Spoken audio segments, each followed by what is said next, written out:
tudo bem? Estamos juntos mais uma vez para estudarmos o tema sobre sinais da volta de Cristo. Eu sou o Bispo Antônio Oliveira e juntos vamos nos deliciar dessas ministrações em que anteriormente finalizamos com o assunto entre os sinais mais expressivos sobre a volta de Cristo. Nós vimos ali Israel volta a ser nação e naquela oportunidade falamos um pouco das profecias e do cumprimento. Agora nós continuaremos dentro da abordagem Israel volta a ser nação. Veremos agora os 72 anos de Israel, de 1948 a 2020. E aí a pergunta é: o que representa para o mundo a nação de Israel? Uma nação cuja população não representa mais do que 2% da população mundial. Nunca houve, entretanto, uma nação tão perseguida quanto a nação de Israel. Egípcios, assírios, babilônicos, medo-persas, gregos, romanos, turcos, otomanos, espanhóis, alemães, entre muitos outras nações. Ao longo da história, muitos povos quiseram exterminar a Israel. E qual a razão? Passamos a ver sobre esta nação admirável, que nasceu evidentemente do coração do nosso Deus para ser luz para os gentios e para abençoar os gentios. A Bíblia diz que todo aquele que abençoa a Israel é abençoado. E todo aquele que amaldiçoa a Israel, evidentemente, é amaldiçoado. Considerando, portanto, o mapa geopolítico comparativo de Israel com as nações ao redor, nós temos a Mauritânia, o Saara Ocidental, Marrocos, Argélia, Tunísia, Líbia, Egito, Sudão do Sul, Líbia, Síria, Jordânia, Iraque, Kuwait, Arábia Saudita, Emirados Árabes, Omã, o Iêmen e a Somália. Todas essas nações são nações árabes muçulmanas. Árabes, não necessariamente, mas muçulmanas. O território de Israel está localizado no continente asiático, a 30 graus de latitude, banhado pelo Mar Ocidental. O moderno Estado de Israel limita-se ao norte com o Líbano e a leste com a Síria e a Jordânia, e ao sul com o Egito e ao oeste com o Mar Mediterrâneo. Notamos que é um pedaço de terra ínfimo e que não faz sentido algum as nações quererem dominar, a não ser que haja um viés por trás de tudo isso, uma razão. Então veremos uma cronologia do que aconteceu ao Israel moderno nos últimos anos. 1942, tivemos o extermínio em massa de judeus, começando na Europa. Extermínio dos judeus durante a Segunda Guerra Mundial, encabeçado por Hitler, evidentemente. Foram mortos ali 6 milhões de judeus, ou seja, 1/3 de toda a população. O que Hitler pretendia, na verdade, era um genocídio. Assim como Amã, o Amalequita, quis fazer quando era primeiro-ministro da Pérsia.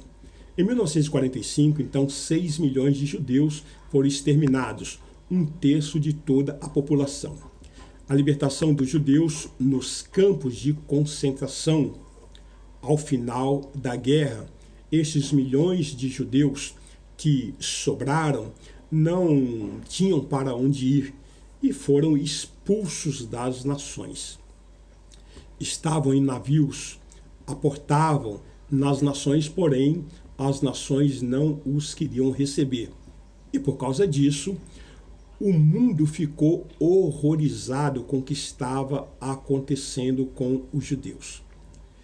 Depois da guerra, a ONU então votou um plano de partilhação, a criação de 2 estados na mesma região, ali na Palestina, né?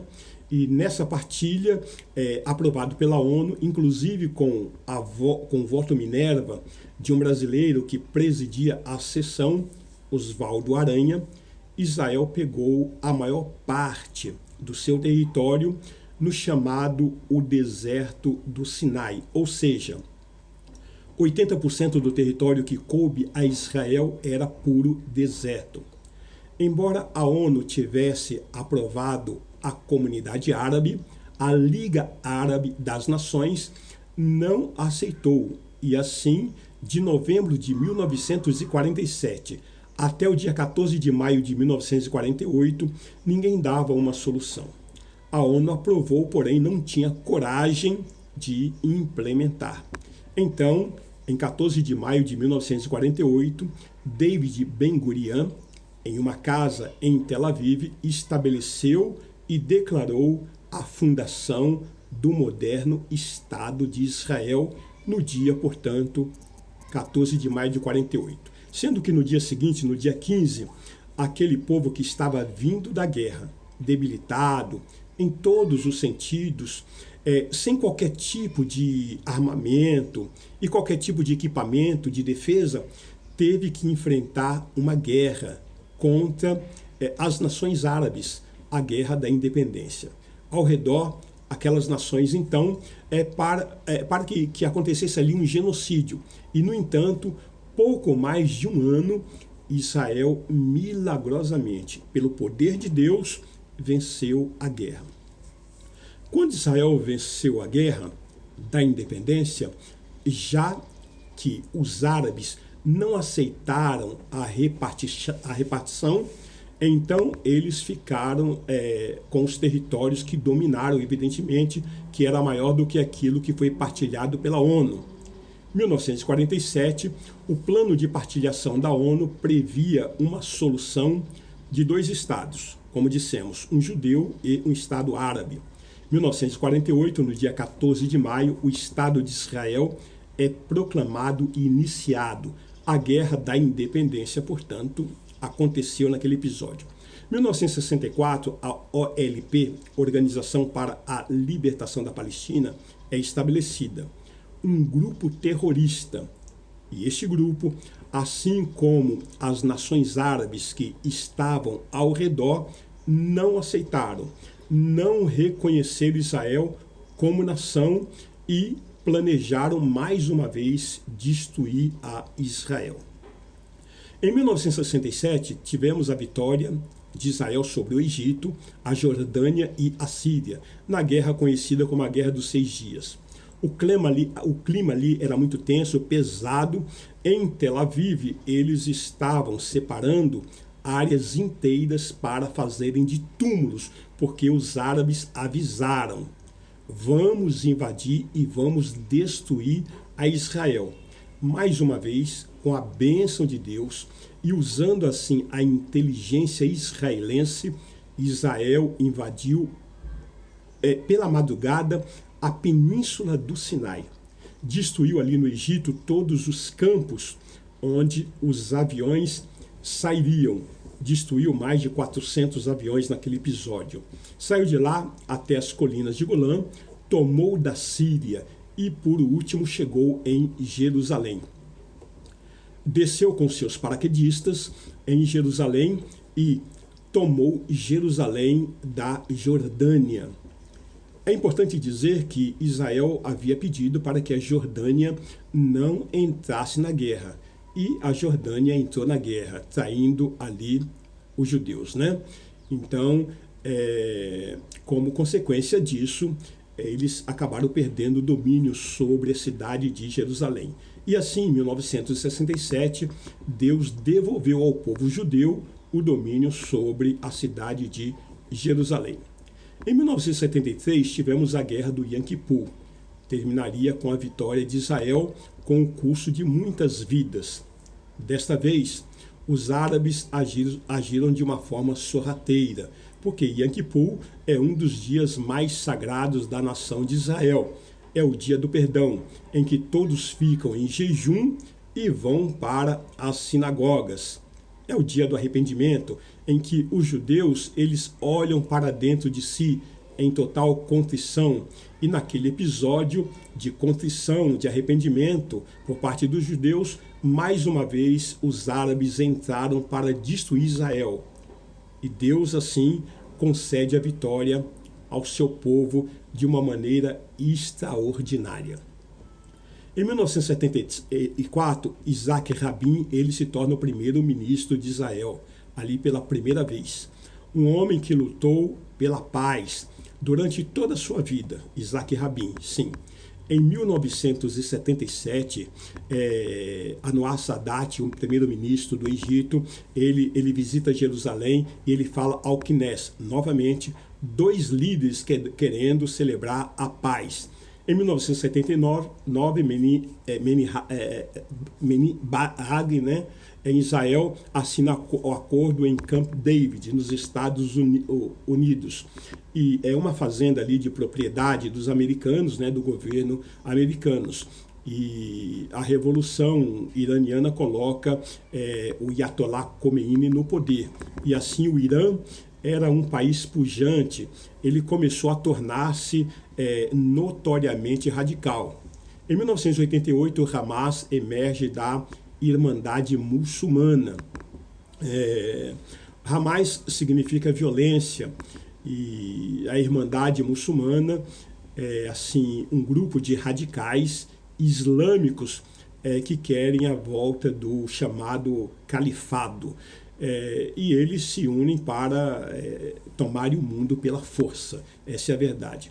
Em 1992, nós tivemos a eleição de Isaac Rabin como primeiro-ministro de Israel pela segunda vez. Em 1993, Isaac Rabin e Yasser Arafat assinam o primeiro acordo de Oslo, em Washington, nos Estados Unidos, né?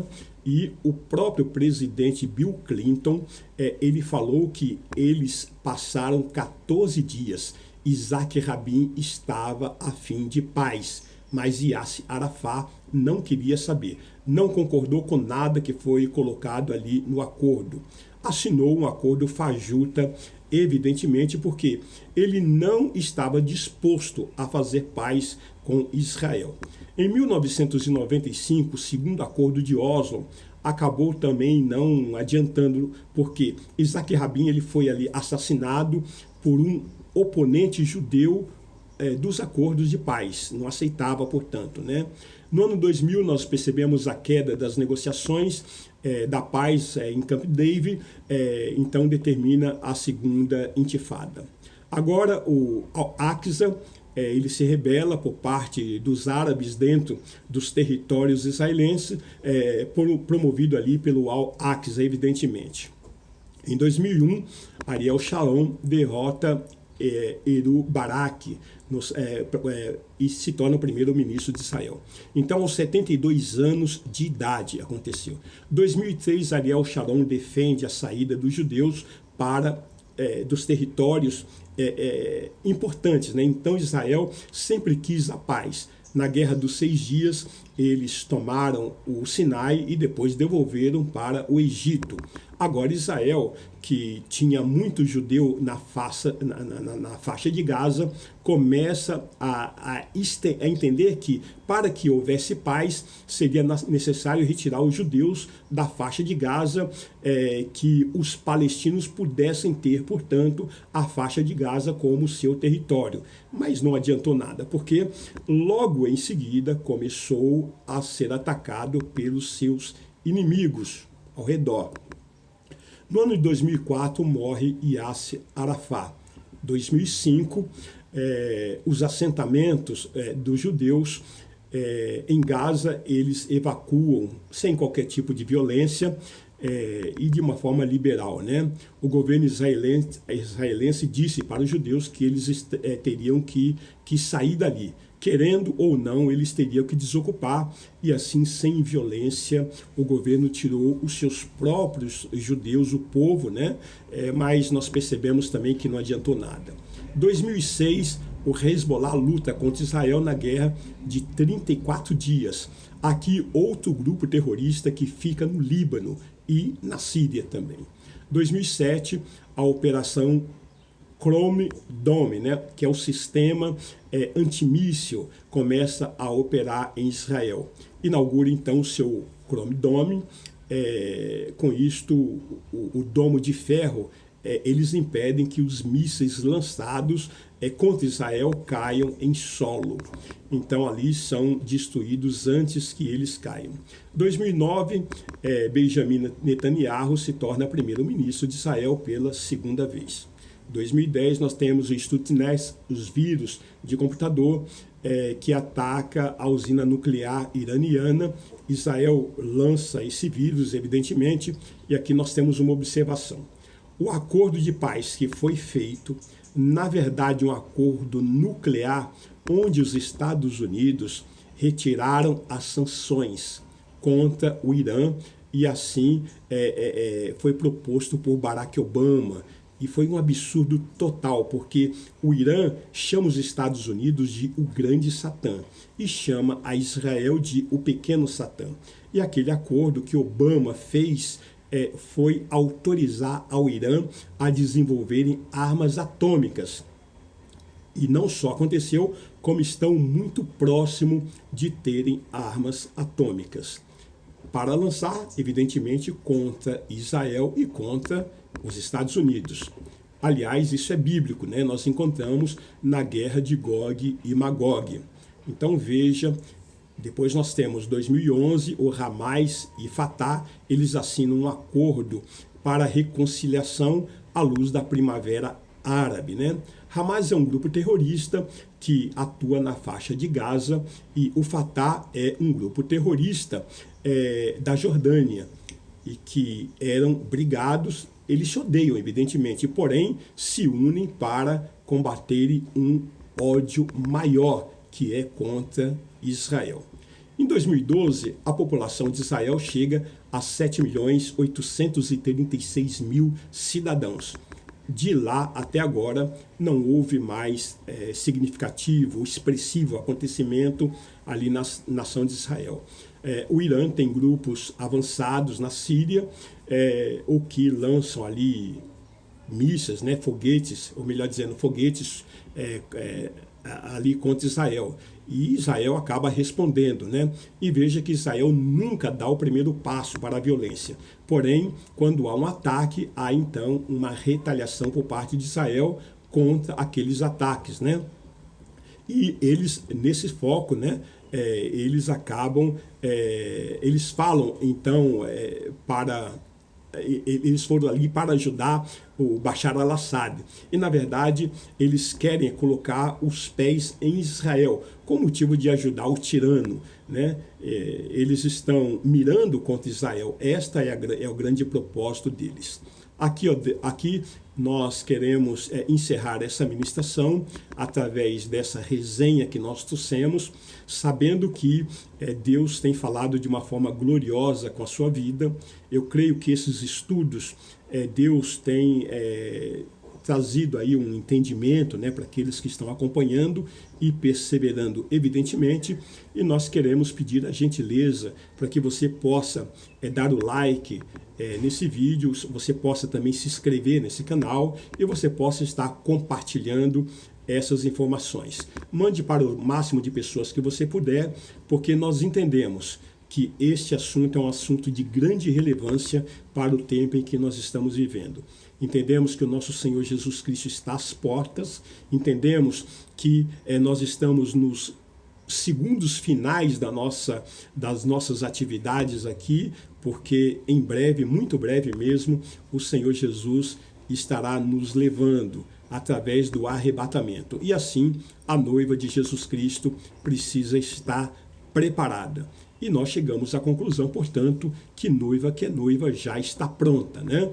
Então, nós estamos aqui contribuindo com essas ministrações e entendemos que em todo o planeta Deus tem levantado homens e mulheres sérios cujo objetivo principal não a estrutura, não a denominação, mas as vidas, o ensino, o preparo para a noiva do Cordeiro, e assim nós queremos abençoar a sua vida, abençoar a sua família, o seu trabalho, o seu ministério, e que onde você colocar a planta dos seus pés, possa estabelecer ali a presença de Deus o Todo-Poderoso. Onde você colocar a palma das suas mãos, haja ali estabelecimento da bênção do Senhor. Então que o Senhor te abençoe e te guarde, em nome de Jesus Cristo. Até a próxima. Amém.